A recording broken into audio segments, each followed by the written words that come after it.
Tuan Emir langsung mengalihkan perhatiannya pada pintu yang baru saja dibuka. Pria itu terkejut saat melihat anak yang dulu pernah dia sayangi, kini berdiri di ambang pintu. Terakhir, dia melihat Andre masih dalam keadaan lumpuh, duduk di kursi roda. Kalau sekarang Andre sudah bisa kembali berjalan, Tuan Emir tidak heran dengan itu. Pria itu yakin Widya memiliki banyak uang tabungan selain uang dari jatah belanja bulanan yang selalu dia kirim secara rutin tiap bulan, juga uang dari gaji dia bekerja di rumah sakit selama puluhan tahun. Pasti Widya tidak pernah menggunakan uang itu karena biaya hidupnya dan Andre sudah dibiayai oleh Tuan Emir. Mau apa kamu datang ke perusahaan ini? Di sini sudah tidak ada tempat lagi untuk kamu. Kamu jangan khawatir. Aku kesini bukan untuk mengemis pekerjaan. Andre melangkah masuk ke dalam ruangan. Dia sudah tidak memanggil Tuan Emir dengan sebutan Papa. Lalu untuk apa kamu kesini? Tanya Tuan Emir berpura-pura. Pria itu sudah bisa menebak. Pasti Andre datang ke sini karena harta. Kamu jangan berpura-pura tidak tahu. Aku kesini mewakili Mama untuk meminta pembagian harta. Di dalam harta kamu ada hak mamaku. Tuan Emir langsung tertawa. Kamu dengar baik-baik. Selama ini aku dan mama kamu hanya menikah siri saja. Jadi tidak ada pembagian harta bersama. Keterlaluan sekali kamu tidak memberikan hak mama. Bukankah selama puluhan tahun mama selalu mendampingi kamu?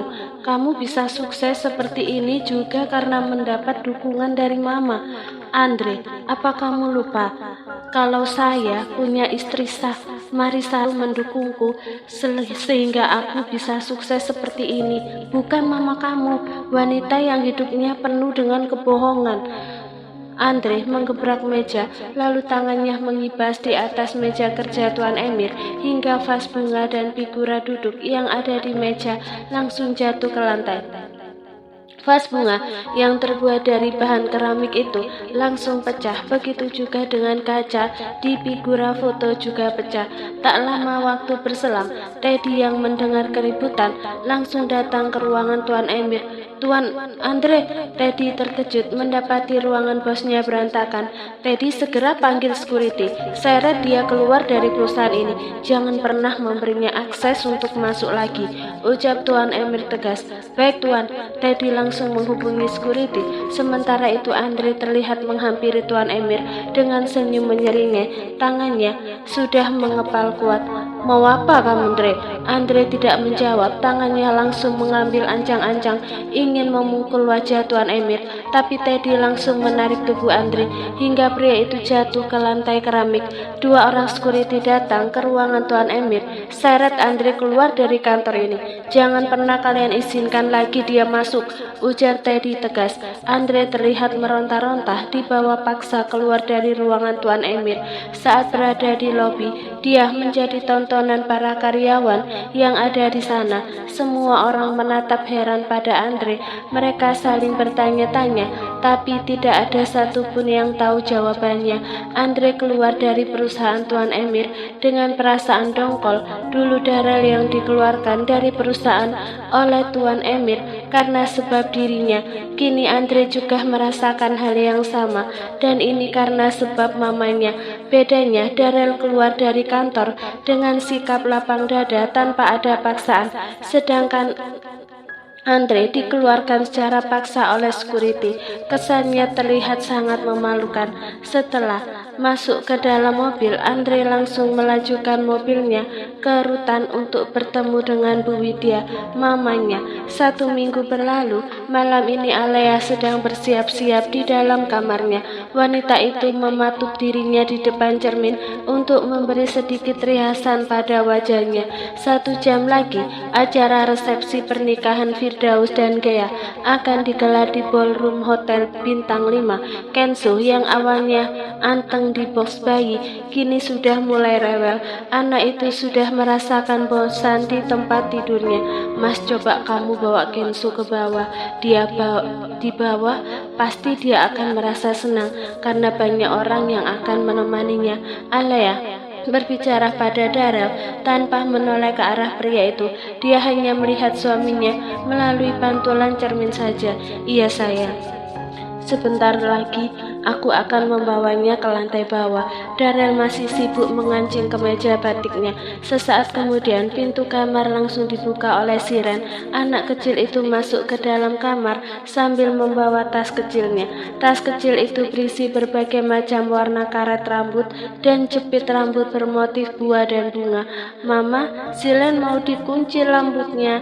Siren, ayo kita ke bawah, minta kuncir sama Oma saja, ajak Darel. Saat ini dia sudah menggendong Kenzo dan bersiap ingin turun ke lantai bawah. Siren gak mau dikuncil sama Oma, Siren mau dikuncil sama Mama saja. Mas, sudah biarin saja Siren di sini.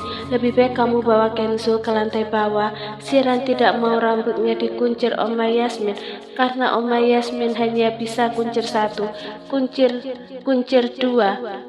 Dan Kepang saja berbeda dengan Alia. Wanita itu menguncir rambut putrinya dengan model rambut anak kekinian. Di lantai bawah saat ini sudah ada Mika dan Fadil. Keduanya sekarang sedang ditemani oleh Ibu Yasmin dan Tuan Sean. Rencananya mereka juga akan ikut menghadiri acara resepsi pernikahan Firdaus. Keluarga Ibu Rasti sudah dianggap kerabat oleh Tuan Sean karena keluarga itu sudah ikut andil dalam menjaga Alea dan Kenzo yang waktu itu masih berada di dalam kandungan Alea. Ayah, tolong bantu jaga Kenzo, aku mau kembali ke atas. Darel menyerahkan Kenzo pada ayah Sean. Bu Yasmin duduk mendekat ke arah suaminya. Momen seperti inilah yang dulu diinginkan oleh Tuan Sean, mengasuh seorang bayi. Saat Ibu Yasmin dan Tuan Sean mengasuh Kenzo, tak jarang keduanya membayangkan yang mereka asuh itu adalah Darel saat masih bayi. Momen berharga yang hilang waktu itu kini tergantikan dengan kehadiran Kenzo. Tepat jam 8 malam, mobil yang dikemudikan oleh Darel dan Fadil sudah tiba di tempat parkir Hotel Bintang 5. Mereka langsung menuju lobi hotel dan masuk ke dalam lift. Di dalam ballroom, Darel langsung mengambil alih Kenzo dari gendongan istrinya. Rel, coba kamu lihat ke arah sana. Fadil menunjuk ke arah seorang wanita hamil. Itu kan sepupunya Bianca. Kalau tidak salah namanya Gisel. Bukannya dia sudah menikah dengan Andre? Kenapa dia tidak tinggal di kota J? Mungkin karena temannya menikah. Siapa tahu istrinya Firdaus berteman akrab dengan wanita hamil itu, jawab Fadil. Darel hanya mengangguk-angguk saja. Ya, memang benar, Gisel adalah teman akrab Gea, istri Firdaus. Malam ini Gisel datang ke acara pernikahan sahabatnya ditemani oleh mamanya. Gisel sudah 2 mingguan ini tinggal di rumah orang tuanya kembali karena semenjak Andre sudah sembuh dari kelumpuhan, pria itu membuang istrinya begitu saja. Sangat terlihat sekali bahwa Andre hanya memanfaatkan Gisel untuk mengurusnya di saat dia lumpuh, tapi saat sudah bisa berjalan sendiri, Andre justru membuang istrinya begitu saja dengan alasan tidak ingin Gisel dan anaknya menambah beban hidupnya. Gisel yang sudah tidak kuat lagi menahan sakit hatinya, dia terpaksa menghubungi ayahnya hingga akhirnya wanita hamil itu dijemput oleh ayahnya dan ditalak oleh Andre hari itu juga. Malam ini rombongan dari keluarga Darel tidak bisa berlama-lama di sana karena kondisinya saat ini. Mereka membawa Kenzo. Setelah selesai mencicipi hidangan pesta, mereka memutuskan untuk pamit pulang. Bu Rasti, kami tidak bisa lama di sini karena Kenzo sudah mulai rewel, pamit Alea sambil bersalaman. Iya, nggak apa-apa nak, kami sangat mengerti, sahut Bu Rasti. 1 minggu kemudian, sesuai dengan rencana awal hari ini Darel beserta keluarga akan pindah ke kota J. Rumah mewah mereka yang ada di kota B tidak mereka jual karena perusahaan Darel ada di kota ini. Sudah pasti dia akan sering berkunjung ke kota ini. Rumah mewah mereka akan dihuni oleh 2 orang ART yang bertugas untuk membersihkan rumah dan 2 orang security yang bertugas secara bergantian untuk menjaga rumah. Di rumah Darel sudah lama tidak ada pengawal lagi karena Nyonya Alice sudah diamankan di pulau terpencil. Di kota J, Tuan Sean sudah menyiapkan mansion untuk dia tinggal bersama istri, anak, dan menantunya. Awalnya Daryl ingin tinggal di rumah sendiri, tapi ayah dan ibunya tidak mengizinkan karena mereka ingin berkumpul bersama anak dan cucu. Hari ini Daryl mulai bekerja di perusahaan Anderson. Dia datang bersama ayahnya dan melangkah di lobi kantor. Semenjak diumumkannya Daryl sebagai anak kandung Tuan Sean, sekarang banyak karyawan yang memandang remeh Delon. Hari ini Delon memberanikan diri pergi ke ruangan Tuan Sean. Pria itu membuka daun pintu setelah mendapat perintah masuk oleh Tuan Sean. Ada apa kamu kesini? Pak, kenapa posisiku di perusahaan ini diturunkan? Tanya Delon. Dia tidak terima. Jabatannya di perusahaan ini diambil oleh Daryl. Mulai hari ini jangan pernah kamu memanggil saya Papa, karena saya sudah bercerai dengan Alice, ucap Tuan Sean. Seharusnya sebelum kamu protes, sebaiknya kamu mematut diri dulu di depan cermin. Kalau kamu tidak terima dengan keputusan saya, silahkan keluar dari perusahaan ini. Delon terkejut saat mendengar penuturan dari Tuan Sean. Baginya, kalimat Tuan Sean melarangnya memanggil Papa itu lebih mengerikan dibanding dengan diturunkannya jabatan di perusahaan ini. Itu artinya dia sudah tidak dianggap anak lagi oleh Tuan Sean. Kalau saya keluar dari perusahaan ini, tolong keluarkan juga jatah harta untuk saya dan Mama Alice. Apa hak kamu menuntut harta pada saya? Selama ini yang menginginkan untuk mengangkat kamu anak hanya Alice saja, bukan saya. Dari dulu saya tidak menginginkan seorang anak angkat. Selama ini saya membiarkan kamu memanggil saya dengan sebutan Papa karena saya hanya ingin menghargai Alice saja. Sekarang saya sudah bercerai dari Alice. Kamu hanya orang asing bagi saya. Kita tidak ada keterikatan darah. Kalau Anda tidak mau memberikan hak saya, tolong keluarkan hak mama saya. Dia mempunyai hak pembagian harta Gonogini. Tuan Sean kembali tertawa. Delon. Tuan Sean menggeleng remeh terhadap pria itu. Sepertinya kamu harus bercermin sekali lagi. Kamu dan Alice hubungannya hanya tante dan keponakan saja. Kamu bukan anak kandung Alice. Lagi pula Alice belum tentu meninggal. Siapa tahu dia masih hidup. Polisi masih melakukan pencarian. Imbu pria itu. Tangan Delon mengepal kuat. Dia langsung keluar dari ruangan Tuan Sean. Malam harinya Delon pulang ke rumahnya jam 9 malam. Dia hari ini kembali bertemu dengan Bianca. Seperti itulah Delon. Kalau sedang pusing, pasti dia mengajak Bianca bertemu di apartemen. Masalah yang sedang dia hadapi saat ini hanya dia simpan sendiri saja. Hingga saat ini istrinya ataupun Bianca tidak ada yang tahu kalau dia sudah dikeluarkan dari daftar waris keluarga Anderson. Bianca dan istrinya juga tidak dia ceritakan mengenai kehadiran anak kandung Tuan Sean. Bahkan menghilangnya Mama Alice juga Delon tidak ceritakan pada istrinya. Mas, di pakaian kamu kenapa ada parfum wanita? Tanya istri Delon menyelidik. Sudah beberapa minggu terakhir ini dia menaruh curiga dengan suaminya karena suaminya sering terlambat pulang ke rumah. Saat weekend juga suaminya jarang ada di rumah. Alasannya ada pekerjaan di luar kota. Maka dari itulah malam ini saat suaminya pulang malam, dia mengambil baju kerja suaminya yang ada di keranjang kotor untuk mencapakah suaminya ada main dengan wanita lain di luar sana, seperti film drakor yang dia tonton dan novel yang dia baca. Biasanya para istri akan mencari tahu melalui baju suami, mulai dari mencari noda lipstik, rambut panjang yang tercecer di baju, hingga bau parfum. Delon menggaruk belakang kepalanya seraya memikirkan jawaban yang tepat. Oh itu, gara-gara di lift saling berdesakan dengan karyawan wanita. Istri Delon mengerutkan keningnya. Berdesakan? Bukannya lift di kantor Papa ada 2 macam? Biasanya kamu naik lift khusus CO. Istri Delon pernah beberapa kali diajak ke kantor Anderson Group. Sayang, tadi sore lift khusus CO rusak, makanya aku terpaksa ikut lift karyawan. Mas, tadi katanya kamu pulang terlambat karena lembur banyak kerjaan. Tapi kenapa barusan kamu bilang tadi sore ikut lift karyawan? Protes istri Darren. Sudahlah mas, kamu tidak bisa mengelak lagi. Pasti kamu punya selingkuhan kan? Imbu wanita itu geram. Sayang, aku memang keluar kantor saat sore hari karena papa menyuruhku untuk menemani klien dari luar kota. Mas, papa kenapa masih ikut campur dengan perusahaan di kota ini? Bukannya dia sudah mempercayakannya sama kamu? Tanya istri Delon. Wanita ini kalau sudah bicara soal harta, dia langsung lupa dengan masalah rumah tangganya.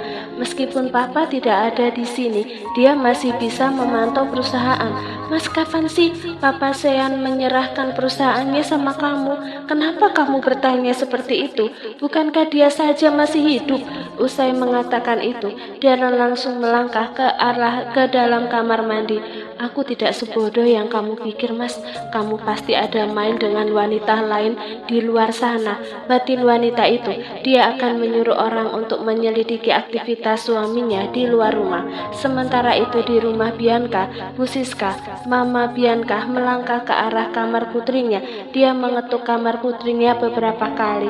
Masuk saja, Ma, pintunya tidak dikunci, teriak Bianca dari dalam kamar. Gadis itu sedang mematuk diri di depan cermin rias karena ingin memoles wajahnya dengan krim malam. Bianca, ada yang mau mama bicarakan sama kamu. Bu Siska duduk di tepi ranjang anaknya. Dia duduk di sisi ranjang yang dekat dengan cermin rias. Bicara saja, Ma. Bianca masih fokus memoles wajahnya. Mama ingin menjodohkan kamu dengan anak rekan bisnis Mama. Namanya Ridwan. Dia seorang duda tanpa anak, usianya 32 tahun. Kalau kamu menikah dengan dia, perusahaan kita yang kecil ini akan semakin besar, Bian. Bu Siska berharap putrinya mau menikah dengan Ridwan karena Ridwan sudah menyatakan bersedia menikah dengannya. Aku nggak mau, Ma. Aku sudah punya pilihan sendiri. Dia adalah pewaris dari perusahaan terbesar di kota ini. Bahkan perusahaan papanya ada di Swedia. Yang benar kamu, Nak. Bu Siska terlihat bersemangat. Jadi kapan kamu akan menikah, Nak? Ma, dia masih memiliki istri. Saat ini dia sedang memiliki masalah dengan istrinya. Nanti setelah dia bercerai, dia akan menikah denganku. Nak, kamu jangan mau ditipu oleh laki-laki. Mama juga tidak ingin kamu menjadi pelakor. Ma, sebelum aku menjalin hubungan dengan pria itu, dia memang sudah bermasalah dengan istrinya. Saud Bianca membela diri. Bian, lebih baik kamu menikah dengan Ridwan. Dia sudah jelas seorang duda. Ma, kalau mencari suami itu nggak usah yang tanggung seperti itu. Lebih baik cari pengusaha yang besar sekalian. Kamu ini susah banget dibilangi. Bu Siska langsung keluar dari kamar putrinya. 1 minggu kemudian, Delon yang masih bekerja di perusahaan Anderson itu keluar kantor tepat saat jam kerja berakhir. Rencananya Delon akan bekerja di kantor ini sampai dia bisa menikah dengan Bianca. Jadi dia bisa bekerja di perusahaan Mama Bianca. Meskipun perusahaan tersebut tidak besar, setidaknya dia bisa menikah dengan anak dari pemilik perusahaan. Sore ini rencananya Delon dan Bianca akan bertemu kembali di apartemen. Tak lama setelah Deon tiba di apartemen, terdengar sebuah notifikasi pesan masuk ke HP istri Delon. HP tersebut berada di dalam kamar, sedangkan wanita itu saat ini sedang berada di ruang keluarga menemani putrinya menonton film kartun. Mas Delon, kenapa jam segini belum pulang ya? Batin wanita itu bertanya. Kiran, Mama mau ke kamar dulu, mau mengambil HP, pamit wanita itu pada anaknya. Ketika sudah sampai di dalam kamar, dia langsung menuju meja nakas. Wanita itu langsung membuka pesan yang dikirim oleh orang suruhannya yang dia tugaskan untuk menguntit suaminya. Jadi sekarang Mas Delon sedang berada di apartemen. Mau ngapain dia di sana? Kenapa tidak langsung pulang ke rumah saja? Gumam wanita itu bertanya. Kemudian dia mencoba menghubungi menghubungi suaminya, tapi panggilan itu tidak diangkat. Tentu saja tidak diangkat oleh Delon karena saat ini pria itu sedang melakukan pemanasan dengan Bianca. Tak ingin diliputi oleh rasa penasaran, istri Delon gegas masuk ke ruang walk-in closet. Dia ingin mengganti pakaian karena ingin pergi ke apartemen suaminya di lantai bawah. Istri Delon meninggalkan putrinya dengan ART yang ada di rumahnya. "Mbok, saya hanya pergi sebentar saja, tolong jaga Kiran," ucap istri Delon sebelum keluar dari rumahnya. 30 menit kemudian, mobil yang dikemudikan oleh istri Delon sudah tiba di basement apartemen. Wanita itu melihat mobil suaminya ada diparkir di sana. Itu artinya Delon masih berada di dalam kamar apartemennya. Beberapa saat kemudian, wanita itu sudah berada di lantai 8, tepatnya di depan sebuah pintu yang bertuliskan A812. Tangannya langsung menekan bel yang ada di samping pintu. Tak lama waktu berselang, daun pintu itu dibuka oleh seorang gadis dengan rambut yang masih acak-acakan. Dua kancing bagian atas kemeja kerjanya terbuka. Beberapa leher bagian depan terpampang jelas di depan mata istri Delon.